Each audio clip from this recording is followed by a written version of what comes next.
কী যে হয়েছে আসলে বুঝতে পারি না, যা দেখি তাই মনে খেতে চায়। আর বর্তমানে শুধু ফোনে খাবার আর খাবারের ছবি, এত খাবারের ছবি ভিডিও আসে, দেখে দেখে ক্ষুধা আরও বেশি লেগে যায়। যাই হোক, হ্যালো বন্ধুরা, welcome to my another blog.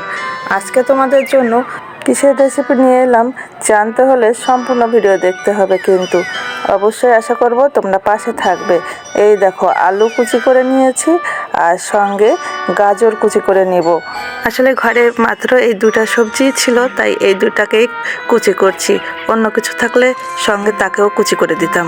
আলুর দাম যেহেতু আমাদের কেনার সামর্থ্যের ভিতর আছে, তাই আলুটা একটু বেশি দিই। আর গাজর খেলে নাকি গায়ে জ্বর হয়, এই কারণে গাজরটাও দিয়ে দিচ্ছি। ওই যে খরগোশ শুনেছিলাম গাজর খায়, কেন খায়?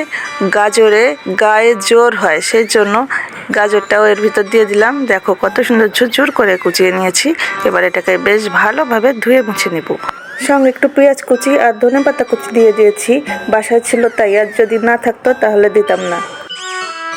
এবার একটি পাত্রে আমি নিয়ে নিয়েছি একটু বেসন আর একটু ময়দা। যেহেতু আমার এখন খেতে ইচ্ছা হচ্ছে, ঘরে যা আছে তাই দিয়েই আমাকে কিছু একটা তৈরি করে খেতে হবে।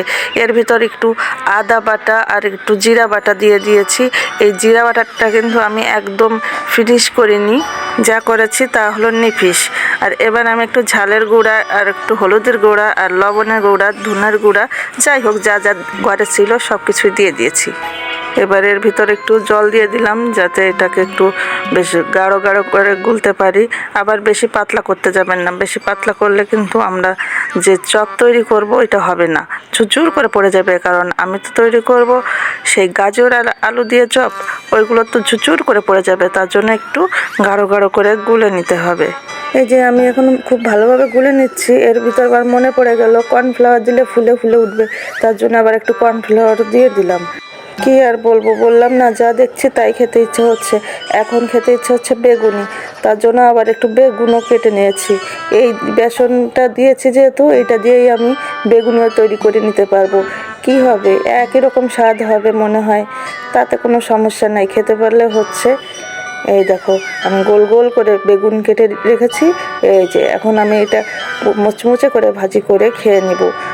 সন্ধ্যা হলে শুধু খেতে ইচ্ছে হয়, কি যে করি। কি অবস্থা তোমাদেরও আমার মতো এত খেতে ইচ্ছে হয়? আমার মনে হয় না তোমাদের আমার মতো এত খেতে ইচ্ছে হয়। দেখো, আমার মতো বেগুনিও কিন্তু সুন্দর ফুলে উঠছে। একটা একটা করে সবগুলো দিয়ে দিলাম। বাসায় যেহেতু আজকে মানুষজন নাই, তার জন্য এই যে মাত্র তিনটা বেগুনি ভাজি করলাম। এরপর আমি যে বেসন দিয়ে যেটা গুলেছিলাম, এর ভিতর পেঁয়াজ, ধনেপাতা আর সেই গাজর আলু দিয়ে দিব। কারণ এইটারই তো চপ তৈরি করতে চাচ্ছিলাম ফার্স্টে থেকে, তাই না? এবার এটা দিয়েই তৈরি করব। সবগুলোকে বেশ ভালোভাবে চটকিয়ে নিব। আর তারপর আমরা বেশ গোল গোল করে তেলের পর সেগুলোকে দিয়ে নেব। এই যে আমার বেগুনি কিন্তু ভাজা হয়ে গিয়েছে।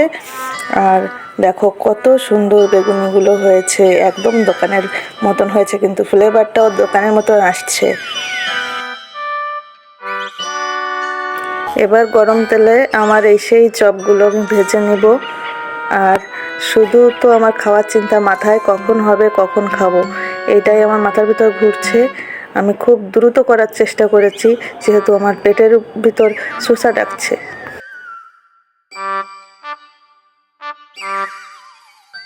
আমি যতগুলো কুচিয়েছিলাম সবগুলো কিন্তু দিনই খুব অল্প পরিমাণ ভাজি করব, কারণ বাসায় লোকজন নাই, তার জন্য খুব অল্প পরিমাণ ভাজি করব।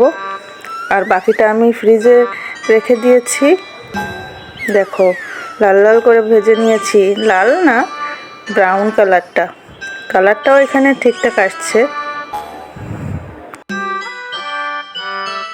কথা বলতে বলতে সবগুলোই ভাজি করা হয়ে গিয়েছে। এবার খাওয়ার পালা। মোটামুটি তেল ঝরিয়ে সবগুলোকে উঠিয়ে নিয়েছি, এবার খাবো। যার জন্য দীর্ঘ অপেক্ষা। খাওয়া ছাড়া আসলে জীবনে আছে কি? খেয়ে তো মনে হচ্ছে একটা দোকান দিলেই পারতাম, স্বাদ তো খারাপ হয়নি, এটার ব্যবসা করলেও তো খারাপ হয় না। এই যে ঘরে ছিল একটু সস, নিয়ে এলাম। দেখি সসের বস দিয়ে একটু খেয়ে দেখি কি মজা হয়। আসলে মজা হয়েছে। আজকে তাহলে এই পর্যন্ত, সবাই পারলে বাসায় বানায় খাবে।